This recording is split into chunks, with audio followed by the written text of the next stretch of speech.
Pause for a moment. Really pause. Think about the story of humanity you've been told so far. Primitive caves, fire, the wheel, science, technology. In the present day, they always told us this. Humanity progressed from primitiveness to reason. Everything kept getting better. Every invention was more advanced than the last. But what if this story is incomplete? What if the world isn't a tale of progress at all, but a forgotten cycle, repeating itself? Because our planet seems like it's trying to remember something. From beneath the soil, from the depths of the oceans, from inside the mountains. Traces are being found that don't belong to us, yet appear far more advanced than anything we know. Miners, archaeologists, geologists. Sometimes they call these discoveries anomalies. Sometimes misstated artifacts. And sometimes they offer no explanation at all. But when these findings are placed side by side, only one conclusion emerges. We are not inventing anything new. We are simply rediscovering fragments of those who lived here before us. Perhaps this planet has seen masters who came before humanity, and perhaps the very thing that destroyed them was their own technology. All that remains are rusted remnants, left behind as a warning. According to official records, this story begins in 1901.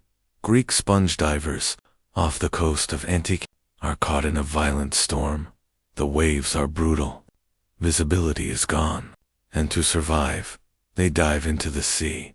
They don't know it yet, but 60 meters below them, one of the greatest secrets in history is waiting. A Roman shipwreck, statues, gold, and something no one pays attention to at first, an oxidized piece of bronze. But history-changing objects often look exactly like this. When this stone is cleaned at the Athens Museum, scientists wait in anticipation, because inside it, there are gears. Tiny, precise, perfectly interlocking gears. Today, we call this object the Antikythera Mechanism, and this device, despite being more than 2,000 years old, is a mechanical computer.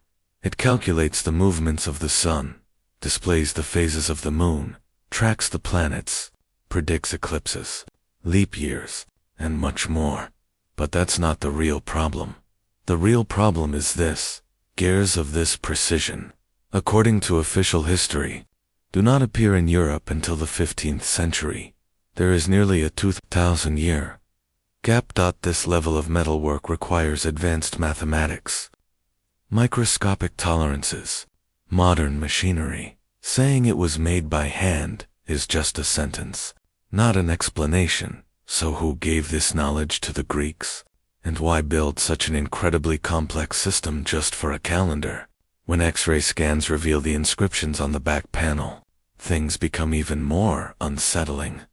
This mechanism may not have only tracked the sky, but cycles of catastrophe, planetary alignments, gravitational disturbances, critical moments affecting Earth's crust.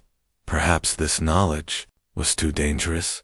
Perhaps that's why the ship ended up at the bottom of the sea. And you can't help but ask, if this device were still functioning today, what event or disaster would it be counting down to right now? Now let's go to Egypt. The Saqqara necropolis.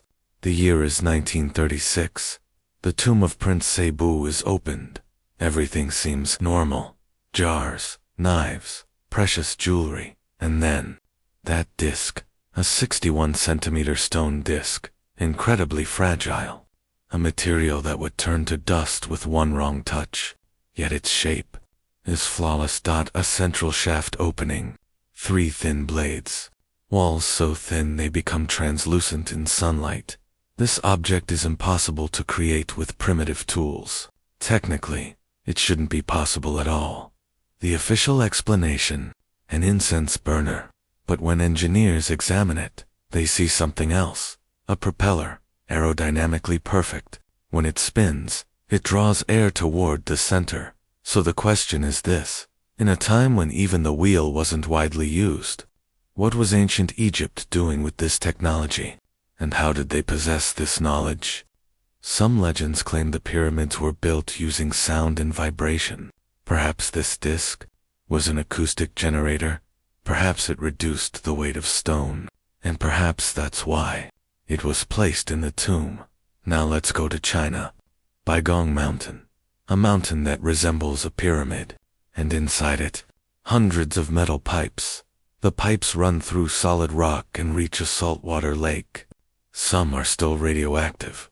Their age, 150,000 years. At that time, humans could barely use fire properly, yet someone had built a complex system here, like a cooling system, like a massive reactor, and the mountain may still be sleeping.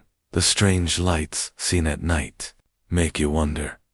Now look at the golden figures. They're called birds, but they're not birds. Vertical tails, delta wings, a cockpit. These are aircraft.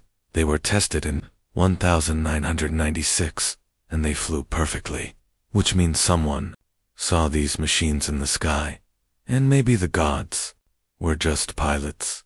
Have you heard of the hammer in Texas? Encased in a 100-million-year-old rock, the nuclear reactor at Oklo, operating 2 billion years ago. The Baghdad Battery, one of the oldest electrical discoveries in the metal spheres of South Africa, 3 billion years old, self-rotating, moving on their own. All of this tells us one thing: civilizations are mortal.